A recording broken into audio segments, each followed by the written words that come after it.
여러분 안녕하셨습니까? 오늘은 2022년 11월 2일입니다. 수요일이 되겠습니다. 여러분 오늘 저 조선일보 사설자에는 말이죠. 이런 얘기가 나왔습니다. 비극을 갖다가 정치적으로 이용하려는 혈안이 된 인간들이라고 나왔습니다. 비극을 정치적으로 이용하려고 혈안이 된 사람들, 도대체 어떤 사람들을 얘기하는 걸까요? 여러분은 벌써 이 얘기하면 턱 알아차릴 것 같습니다. 이 조국백서 저자 등이 이끄는 촛불행동, 이건 누구를 얘기할까요? 바로 김민웅이라는 자입니다. 이번 주말 이태원 참사 애도를 내걸고 도심에서 촛불을 하겠다 이겁니다. 그래가지고 과거에 미순효순이 추억을 내세우고 해가지고 반정부 운동을 하겠다 이런 뜻 아니겠습니까? 그러나 그런 촛불행동 어림도 없는 얘기입니다. 지금 대한민국 국민들이 이제 모든 것을 경험을 하고 하도 많이 속았기 때문에 이제 다 알고 있습니다. 이 단체, 김민웅이 하는 이 단체가 대선 직후에 올 4월 출범해가지고 지속적으로 대통령 퇴진 등을 요구해온 단체입니다. 이른바 조국백서 집필자 김민웅. 김민웅 아시죠? 네. 전 경희대 미래문명원 교수입니다. 네. 이자가 상임대표를 맡고 있습니다. 비극적인 참사가 발생하자 기다렸다는 듯이 탁 나서가지고 또 반정부 선동을 본격화하겠다고 나선 것이나 뭐가 다릅니까? 바로 이런 자입니다. 기회를 악용하는 한국 사람들의 한국이 맡고 있는 비극을 악용을 해서 그걸로서 정치 운동을 하고자 하는 정부를 얻겠다고 하는 이 단체는 최근에 주말마다 대통령 퇴진 김건희 여사 특검을 요구하면서 도심 집회를 벌였습니다. 그런데 갑자기 이제 구호를 바꿨다고요? 추모로 갑자기 바꿨어요. 왜 추모로 바꿨을까요? 대규모 집회를 이어가겠다는 겁니다. 추모로.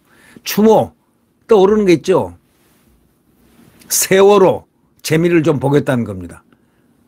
기억나는 게 있습니까? 문재인이가 세월호를 방문해 가지고 고맙다 그랬지 않습니까? 세월호 때문에 대통령이 됐으니까 고마울 수밖에 없겠죠. 세월호 반대 데모 그 속에서 이 세월호의 정치 운동이 얼마나 효과를 보았습니까? 고맙다. 이 고맙다고 방명록에 썼다는 것. 세월호 영령들이한테 영령의 영혼을 이렇게 안식한다든가 이렇게 얘기를 해야 되는데 고맙다 이렇게 쓴 문재인의 그 마음은 어떤 마음이었을까요? 네.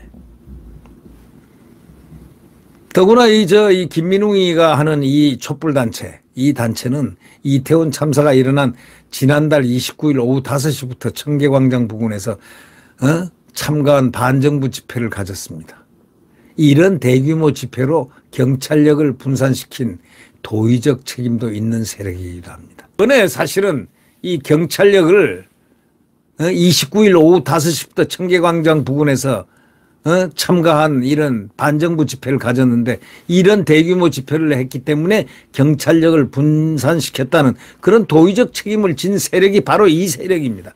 경찰력이 그쪽으로 몰려갔지 않습니까? 그런데 뻔뻔스럽게 이제 촛불에 대해서 이제 데모를 갖다 주제를 바꾸겠다는 거죠. 이태원 압사 참사를 중심으로 하겠다 이런 얘기입니다. 또 김어준 하면 알죠. 김어준은 또 라디오 방송에 나와가지고요. 이 사고를 정치적으로 이용하지 말라고 하는데 아니다. 이건 정치 문제 맞다 하고 주장을 했습니다. 이태원 참사는 안전 문제이고 우리가 생각해 보십시오. 인파 관리 문제인데 어떻게 이게 정치 문제입니까? 이게 김어준이라는 자는 2017년인가 2018년인가 이태원 헬로윈 축제 때 분명히 일방통행했다 이렇게 말을 했지만 경찰과 해당 구청은 지금까지 그런 적 없다고 분명히 얘기했습니다. 이건 거짓말을 밥 먹듯이 라디오를 통해서 하고 있습니다. 그리고 충동질하고 선동질하고 왜곡 선동질합니다. 이 김 씨의 왜곡 주장 이 사례는 이루 헤아릴 수 없이 많습니다. 입만 뻥긋하면 왜곡입니다. 주장입니다. 냄새가 난다 뭐 이러면서 말이죠. 아주 이 친구는 정말 거짓의 달인입니다. 왜곡 선동의 달인입니다. 이들에게 지금은 희생자를 애도하고 차분하게 사고 원인 규명이라든가 재발 방지 대책을 논의할 때인데 이런 얘기를 해봐야 이자들한테는 들어올 리가 있습니까?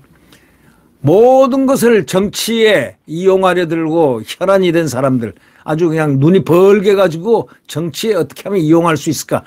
이번 참사가 나니까 이걸 정치에 악용을 어떻게 할까? 하고 달려드는 인간들입니다.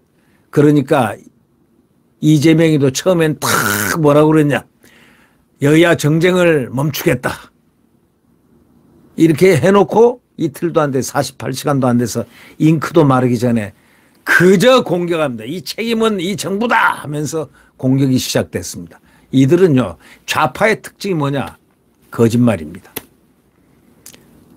여러분들 이렇게 이제 일문일답으로 좌파의 특징이 뭡니까? 라는 질문을 받을 때는 거짓말이라고 하면 정답입니다. 그들은 필요하면 무조건 거짓말합니다. 한 것도 안 했다고 그러고 동쪽도 서쪽이라고 그러고 서쪽도 동쪽이라고 그러고 필요한 정답을 항상 말합니다. 그것이 정답입니다. 거짓말이 정답입니다. 그러니까 모든 것을 정치에 다 이용하려고 혈안이 된 그러나 대다수 국민들은 뭡니까?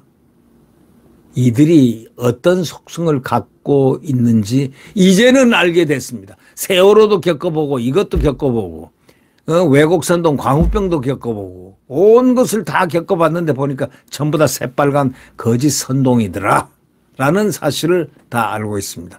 국민을 선동하려는 시도 천만에요. 이번엔 절대 성공하지 못합니다. 두고 보십시오. 실패도 참혹한 실패를 할 겁니다. 어떤 실패냐고요? 대한민국에서 좌파를 쓸어버려라 라는 국민들의 정말 빗발치는 요구가 아주 하늘을 찌를 것입니다.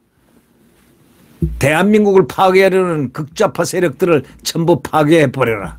이 극좌파 세력을 뿌리를 뽑아라 라는 게 국민의 준엄한 명령으로 나올 가능성이 매우 높습니다.